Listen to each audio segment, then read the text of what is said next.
Welcome back to the Tropical Update. It's Tuesday, September 5th. I'm Tom. I'll be guiding you through graphics tonight, and we'll be talking about Irma, and it's become a Category 4 during the day with 140 mile an hour winds.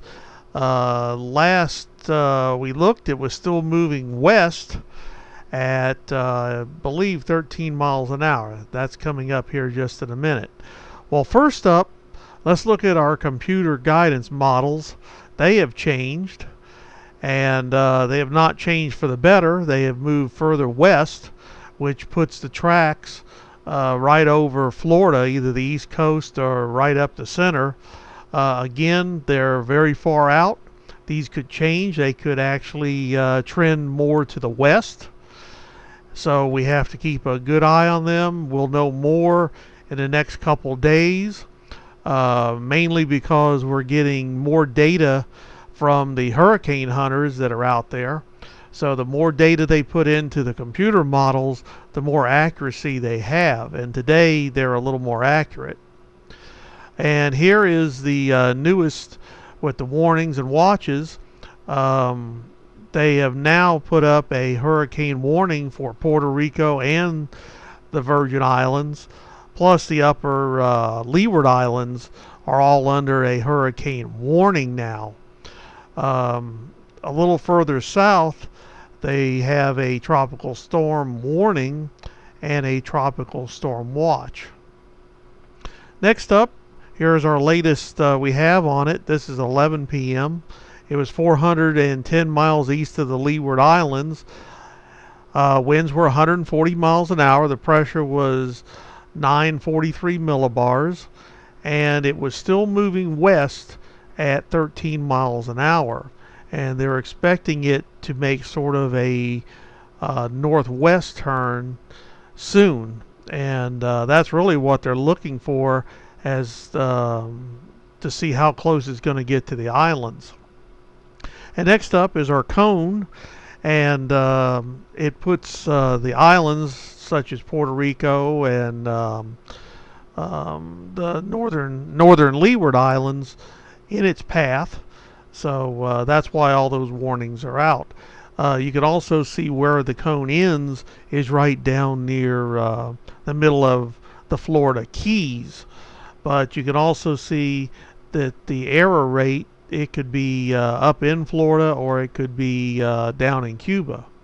The next thing is the earliest arrival of tropical force winds, and they're actually going to be looking at some of the islands are going to be feeling some of those tropical force winds sometime today. So, and probably Puerto Rico and that area is probably going to be sometime on Wednesday. This I normally don't show.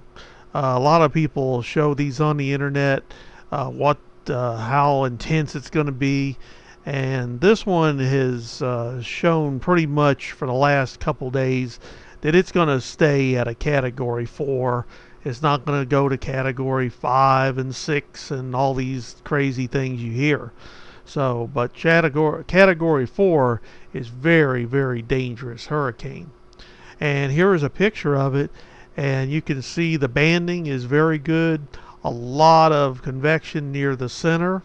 That's the red you see. The eye is very well defined. The eye wall is defined. That's the darker area right around it.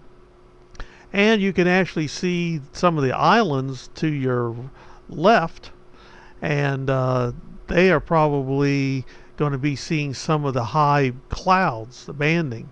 This is the Hurricane Hunter Recon, and this shows the pattern. Actually, as we're speaking, they are out there right now looking. So we're getting a lot of data that goes into those computer models from what they're giving.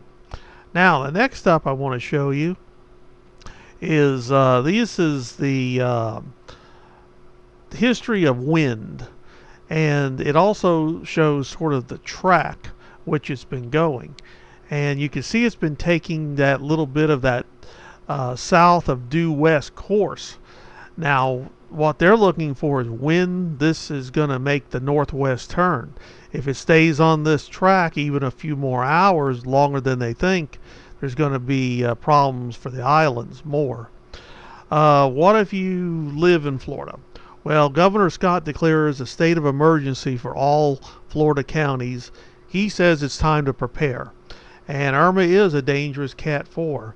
Even if there's no landfall, you still can get high winds and flooding rains, power outages, and damages to your home, like your roof and things flying around hitting windows. So it makes very good sense that he declares a state of emergency now, while you can still get supplies and all that type of stuff. Next up, we're gonna. What about the Florida Keys? I've been getting a lot of emails on that. Well, I would be ready to leave if there's a mandatory evacuation. The old West days where people used to ride out these Category 4 hurricanes down in the Keys is over. There's so many buildings now and different things that can fly apart and hit your house. It's just not worth it. And then after the storm, it's really bad. There's only one road, US 1, in and out of there. So like in Andrew in 1992, they didn't get a direct hit, but it was just a total mess down in the Keys, trying to get in and out, getting any gasoline down there. They had no power for weeks. No water for a long time. Just a mess. So if you're told to leave, I would leave.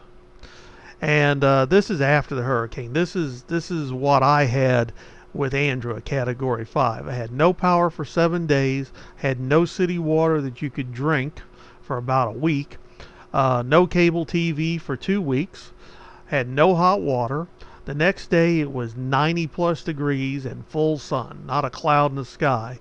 And the AC unit was laying out in the yard because it was blown by the 135 mile an hour winds off its concrete pad. And it took 2 months to get a company to come out and put a new one in. And you spent just days sawing up trees that had fallen all over your yard. There was no garbage pickup for over a week, so you had to store your garbage in your house. And food, well, if it didn't come out of a can, you probably didn't eat.